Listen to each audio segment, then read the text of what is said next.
On a sali 30 ans aux États-Unis, nazongi, et puis on a un grand maître yangai, ba laxinga bandeliti na place nasuka qui avant la longamboka, en tout cas salinga sengomingi. De leur voir en étant vivant. On a sali 30 ans aux États-Unis, nazongi, et puis on a un grand maître yangai, ba laxinga bandeliti na place nasuka qui avant la longamboka, en tout cas salinga sengomingi. De leur voir en étant vivant. Ça, bonjour Brazzaville, bonjour à vous tous qui êtes branchés à travers le monde. Merci de nous révéler votre confiance à travers votre magazine qui n'est rien d'autre que Réalité Plus. Comme vous le savez bien, nous traitons de sujets liés au vécu quotidien des Congolais en général et des Kinois en particulier. Comme vous le constatez, on est bel et bien à Kinshasa, ici en République démocratique du Congo. Plus précisément dans la commune de Barumbu, on est venu voir le bourgmestre de la commune de Barumbu pour essayer de parler du social de la population de la commune de Barumbu. Sans plus tarder, restez scotchés sur et vous allez comprendre la réalité ici à Kinshasa. A tout à l'heure. Merci à vous, très chers téléspectateurs de Montréal TV. On est déjà dans le bureau du bourgmestre de la commune de Barumbu, M. Guillaume Ilonga, qui je dis déjà bonjour M. Guillaume. Oui, bonjour. Vous allez bien? Très bien par la grâce de Dieu. Alors, nous voudrions d'abord savoir, ça fera maintenant combien de temps que vous dirigez la commune de Barumbu? Bientôt 2 ans. On peut connaître votre projet de société par rapport à la commune que vous dirigez? Le projet de société est axé beaucoup plus au développement. Pourquoi le développement? Nous avons voulu mettre d'abord l'homme au centre de développement pour toucher tout ce qu'il y a comme secteur, là où l'homme a été négligé, là où l'homme trouve beaucoup de difficultés.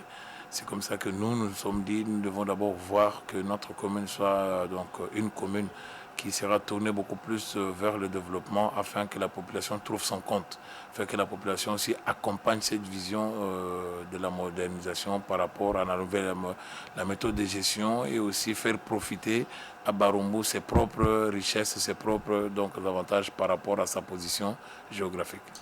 Nous avons remarqué dans plusieurs communes, il y a ce qu'on appelle le phénomène Kuluna, et puis des enfants de la riesse. Dans votre commune, il y a aussi des cas pareils. Oui, nous ne pouvons pas dire que ça n'existe pas, ça existe, mais nous sommes en train de lutter pour la diminution sensible de ce phénomène et chercher à trouver des solutions par rapport à ça. Il ne suffit pas seulement de demander la fin de tous ces phénomènes, il faut chercher aussi à trouver une solution qui pourra répondre aux besoins de tous ces jeunes. Vous avez vu, vous étiez parti à visiter les centres qui hébergent les enfants dits de la rue. Quel était l'objet de votre visite là-bas? Nous sommes en train d'envisager de trouver une solution palliative pour que tous ces enfants ne se sentent pas abandonnés, ne se sentent pas, comment dirais-je, rejetés par la société. C'est comme ça que nous avons eu à rapprocher les entreprises qui sont dans la commune de Barumbu pour voir comment est-ce qu'ils peuvent être engagés comme journaliers manutentionnaires et aussi peuvent être engagés dans les services de sécurité. Et nous allons les orienter vers le centre parce que nous venons d'inaugurer depuis le samedi 12 un centre, Roda School, qui va travailler beaucoup plus dans la formation des métiers. Donc nous allons travailler ensemble avec ces centres en attendant la construction de notre école qui se fera en collaboration avec les partenaires extérieurs et aussi les partenaires nationaux. Mais dans l'entretemps, nous avons tourné notre regard vers les entreprises et Roda School qui pourra nous aider à récupérer tous ces enfants de la rue pour les orienter vers le métier qui pourront leur faire abandonner la rue. Mais en laissant ces enfants-là dans la rue, est-ce qu'il y a des conséquences sur le plan social, M. Guillaume? Les conséquences sont énormes. Il y a l'extorsion, le banditisme, le vol. Donc tous ces enfants ici se lancent même à l'alcoolisme, ce qui fait que c'est toute une génération qu'on est en train de sacrifier. Vous constaterez qu'aujourd'hui, la génération d'aujourd'hui consomme beaucoup plus d'alcool indigène. La génération d'aujourd'hui, des jeunes consomment beaucoup plus des produits toxiques en matière de cigarettes et consorts. Tout ça parce que cette jeunesse n'a pas été encadrée. Même au niveau de l'école, la leçon de morale a disparu, la leçon de gymnastique a disparu, ce qui fait que la jeunesse est en train de se frayer un chemin. C'est ça le danger, ce qui fait que le Congo de demain risque d'avoir une génération qui n'aura pas de bases sur lesquelles tabler. C'est comme ça qu'il est grand temps d'arriver à recréer toutes ces structures pour arriver à résorber toutes ces générations qui est en train d'être dérouté, arriver à la recadrer pour ne pas sacrifier l'avenir de toute une nation. Le sport par rapport à votre commune, pour terminer, est-ce que le sport représente quelque chose? Parce que dans l'époque, on avait connu tant de sportifs qui est habitué dans cette commune. Est-ce que pour le moment, c'est toujours le cas ou vous ne s'occupez plus de ça? On a réuni une partie des éducateurs à Barumbu. Il est très très important de comprendre que moi, je difficulté à la vie, non, c'est une difficulté. Et ça quand même une difficulté qui n'est pas arrêter l'évolution de la vie. Donc, et puis, ce qui nous a fait accumuler les gens pour la salle tango, nous allons mettre ça dans le saut. À Pambola, mais ça là, c'est que ça les m'a. Tous en ainsi qu'un abisso, la santé va pessimisser si qu'un vidéo final. To sala. Oui, cookie. Le cola mindele bazali. Pour exploiter mon côté, mais c'est très important. Il y a que sport, judo, ezali exemplaire na mokili mobimba. Donc, il y a un truc qui était puisque c'est exemplaire. Il faut remettre la mission à Zala parce que c'est Yende. Avec lui, nous avons commencé. Donc, c'est très important qu'il y ait ce là parce que à Bossani, Makamunio, Swazaki Nango, Misala Nayenio, Swazaki Nango, Bossani Yango, Andi Miko Yanesiko. Tikantamba Pambola. Yangwana, c'est Billy. Je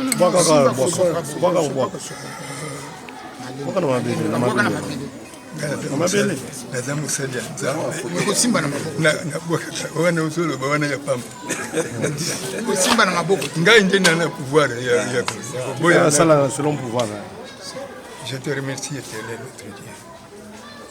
Il est beau, il est beau, mon aîné, surtout bourgmestre Adana Piso, et il est mon aîné pour le commencement, puis remontage et un sport dans le judo.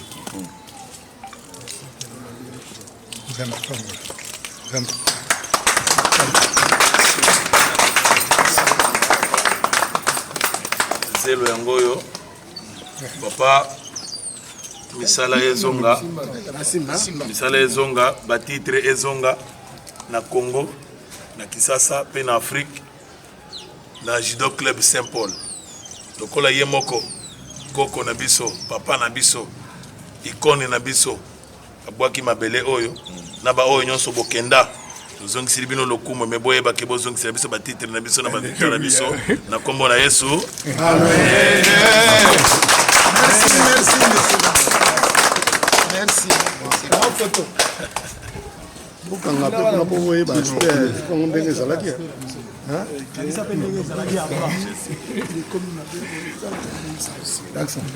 Tous brouette tout chez les boss monsieur tout kangi a photo d'archive na biso la chef du quartier Azali na représentant à curé pas Azali à qualité Azali voilà le représentant à curé comment photo ezangate photo Azali excellence photo Azali na cadre de association pour tous il y a des voilà biso Eget Mwenga donc voilà Bojo et comme il y a yo donc le lot est kozongisa esika oyo sala ke biso to yebana na moi quartier na mandako et puis sa valeur à Barumbu eza commune à vocation sportive socio-culturelle.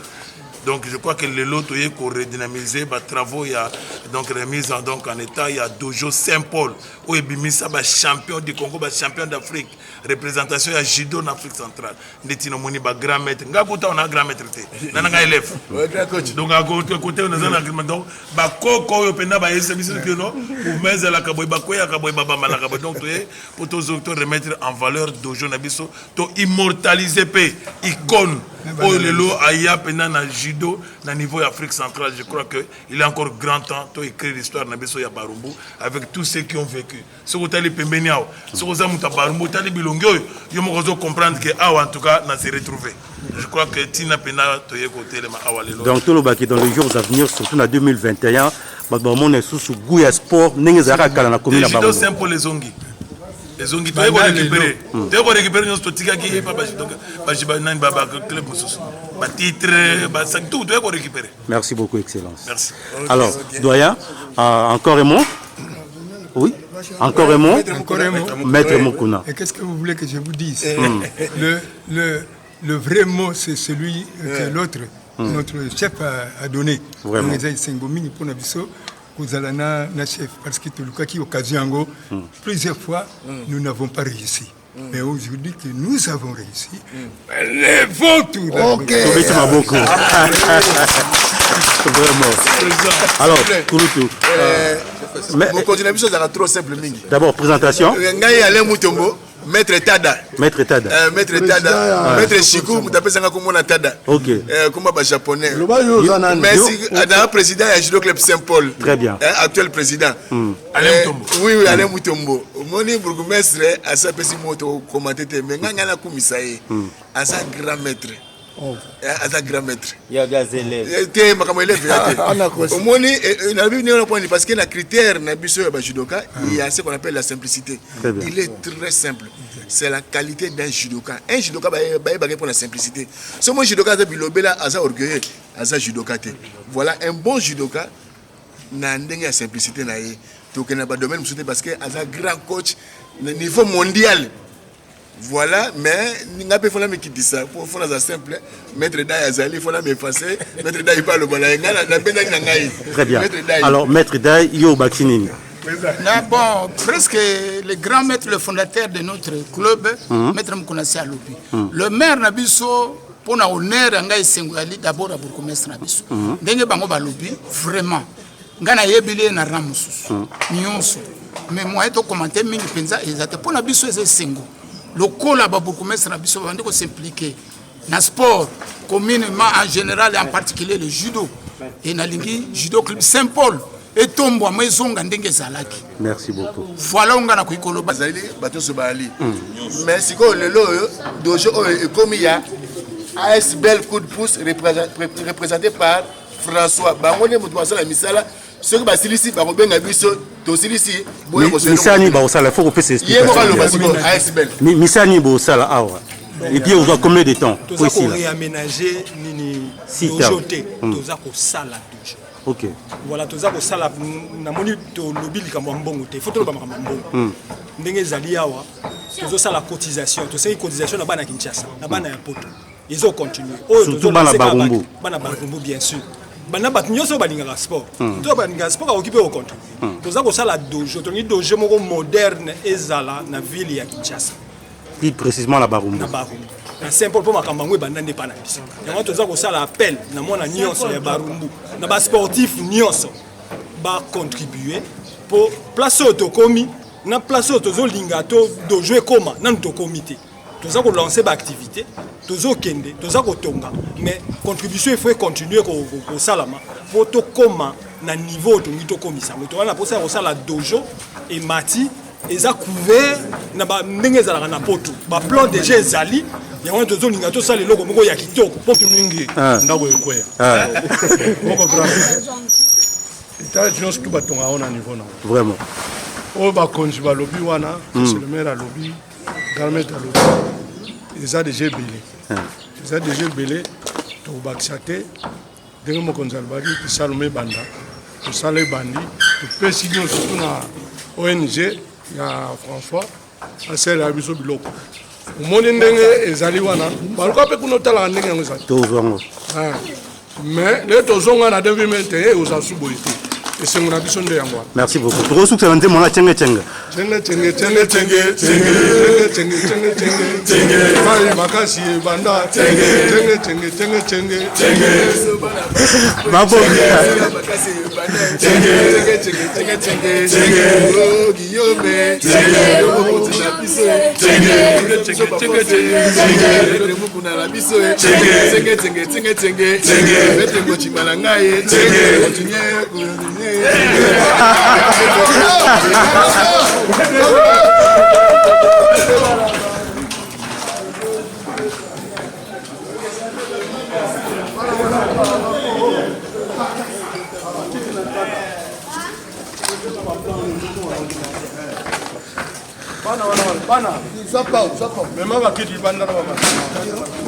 Le Sam.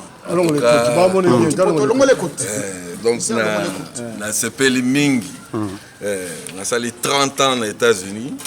Na zongi. Et puis, na romona ba grand maître yangai. Ba o ba laksinga bandeliti na place na suka qui avant la Longwamboka. En tout cas, ça lingue sengo mingi. De leur voir en étant vivant. Parce que Batumingi Bakei. J'ai des amis dans le club Nabiso et Belé Bakei.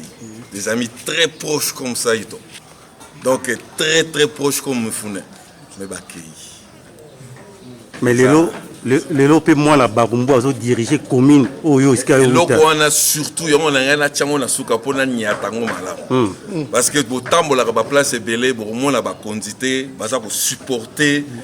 Institution sous orgueil, fierté, garde kili. Mais la simplicité de notre bourgmestre, c'est à saluer. C'est vraiment à saluer. En tout cas, son excellence, vraiment merci beaucoup. Parce que Azali wana pona biso dans l'événement moi-même je suis témoin.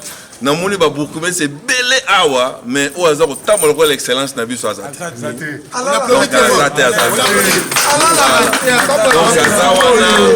Donc vraiment minga le bezate na biso tozan la poto toyé en tout cas message pe qui na ba judoka o nyoso baza maître Ziko que je vous salue en passant hein donc ba o nyoso baza kuna en tout cas vraiment boye ba ke ngai na représenter bino awa. Et puis qui toque à Saint-Paul, merci beaucoup.